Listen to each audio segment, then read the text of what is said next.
കടപ്പുറം ആശുപത്രിയിൽ പ്രസവം നിർത്തൽ ശസ്ത്രക്രിയയ്ക്ക് പോയി കൊല്ലപ്പെട്ട ആശാശരത്തിൻ്റെ വീടിൻ്റെ മുന്നിലാണുള്ളത്. ഒരു വർഷത്തിനിടെ ഞാൻ പലതവണ ഇവിടെ വന്നിട്ടുണ്ട്. വീണ്ടും വീണ്ടും വരേണ്ടി വരുന്നത് ഈ കുടുംബത്തിന് നീതി ലഭിക്കാത്തതുകൊണ്ടാണ്.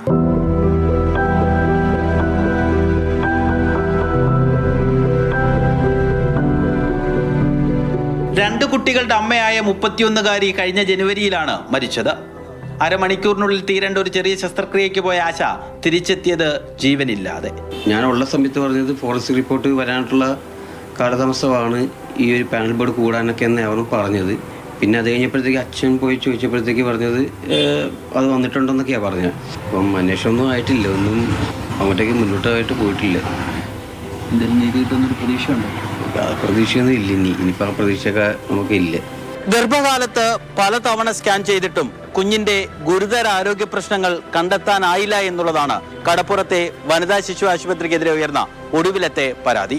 കുറ്റക്കാർക്കെതിരെ നടപടിയുണ്ടാകുമെന്ന് ആരോഗ്യമന്ത്രി ആവർത്തിച്ച് പറഞ്ഞെങ്കിലും പതിവ് പോലെ ഒന്നും നടന്നിട്ടില്ല.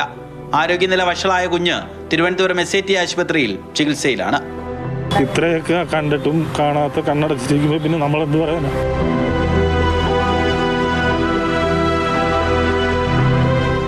വണ്ടാനം മെഡിക്കൽ കോളേജ് ആശുപത്രിക്കെതിരെയും നിരവധി പരാതികളുണ്ട്.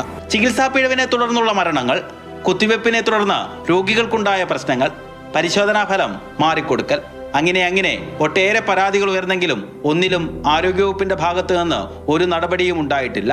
എല്ലാത്തിലും പോലീസ് കേസ് രജിസ്റ്റർ ചെയ്യുന്നുണ്ട്. പക്ഷേ മെഡിക്കൽ ബോർഡിലൂടെ പോലീസ് അന്വേഷണവും ഡോക്ടർമാർ തന്നെ അട്ടിമറിക്കും. ഭരണകൂടം എന്തിനാണ് കുറ്റക്കാരെ ഇങ്ങനെ സംരക്ഷിക്കുന്നത്? ആ വിഭാഗത്തെ ഭരണകൂടത്തിന് ഭയമാണോ? രഘുനാഥ് നാരായണൻ, മാതൃഭൂമി ന്യൂസ്, ആലപ്പുഴ.